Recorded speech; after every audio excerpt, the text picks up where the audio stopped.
Hi மக்களே, இன்னைக்கு நாங்கள் திருச்செந்தூர் போயிட்டு வந்த எக்ஸ்பீரியன்ஸை தான் உங்கள் கூட ஷேர் பண்ண போகிறேன்.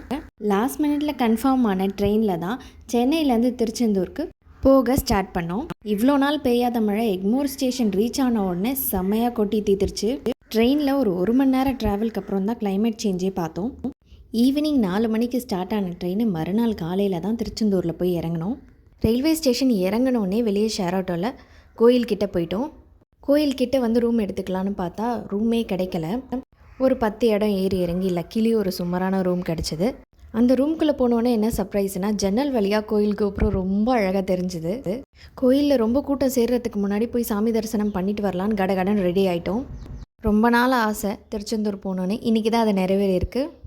கோயிலில் இவ்வளோ கூட்டம் வந்து போனாலும் ஓரளவுக்கு ரொம்பவே நல்லா மெயின்டைன் பண்ணியிருக்காங்க.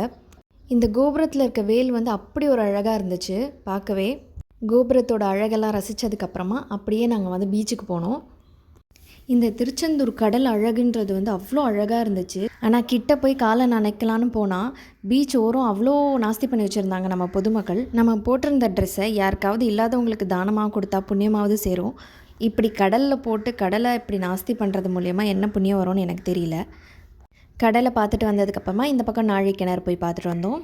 அதுக்கப்புறம் சாமி தரிசனம் பண்ணலான்னு போனால் செம்ம கூட்டம் இருந்தது.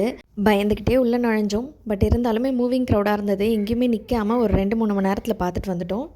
முருகனை பார்த்தது ரொம்ப சந்தோஷமாக இருந்தது. அந்த ஹாப்பினஸோட வள்ளி குகைக்கு போனோம். வள்ளி குகை போயிட்டு வந்தது ஒரு டிஃப்ரெண்ட்டான எக்ஸ்பீரியன்ஸ். ரொம்ப நல்லா இருந்துச்சு. அங்கேயும் போய் கடலோட அழகு தான் எனக்கு ரொம்ப பெருசாக தெரிஞ்சுது. ரொம்பவே அழகாக இருந்தது.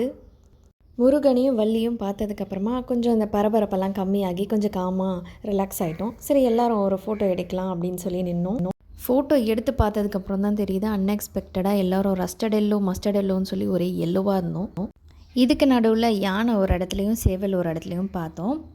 அப்படியே பீச் ஓரமாக ஒரு வாக் பண்ணி மூவர் சமாதியும் போய் பார்த்துட்டு வந்தோம். சரியான வெயிலாக இருந்தாலும் அதுக்கு ஈக்குவலான பீச்சு காற்று வந்து 2 ஈக்குவல் ஆயிடுச்சு. எல்லாத்தையும் சுற்றி பார்த்துட்டு வர்றதுக்குள்ளே மதியம் 2 மணி ஆயிடுச்சு. சரி, போய் ஹோட்டலுக்கே போய் சாப்பிட்டுட்டு திரும்ப ரெஸ்ட் எடுத்துகிட்டு திரும்பி ஷாப்பிங் போகலான்னு கிளம்பிட்டோம். அப்படி இப்படி ஷாப்பிங் பண்ண போகும்போது மணி 4:30 ஆயிடுச்சு. ஷாப்பிங் பண்ணிகிட்டு இருந்த இடத்துல ஒரு வயசான அம்மா, கோயில் ரொம்ப காலியாக இருக்குது, சாமியை ரொம்ப ஃப்ரீயாக பார்த்துட்டு வந்தேன் அப்படின்னு சொன்னாங்க. விடுவோம்மா, நம்ம ஓடு 2வது ரவுண்டு சாமி பார்க்கன்னு போயிட்டோம். அப்போ தான் மயிலை பார்த்தேன். காலையில் யானையும் சேவலும் பார்த்தாச்சு, இப்போ மயிலும் பார்த்தாச்சு. செம்ம ஹாப்பி ஆயாச்சு. 2வது ரவுண்டு சாமியை சந்தனக்காப்பு அலங்காரத்தில் பார்த்தோம். அதுவும் செம்ம ஹாப்பி. ஈவினிங் லைட்டிங்கில் கோபுரத்தோட அழகை ஒரு ஃபோட்டோ எடுத்துகிட்டு ரயில்வே ஸ்டேஷனுக்கு கிளம்பிட்டோம்.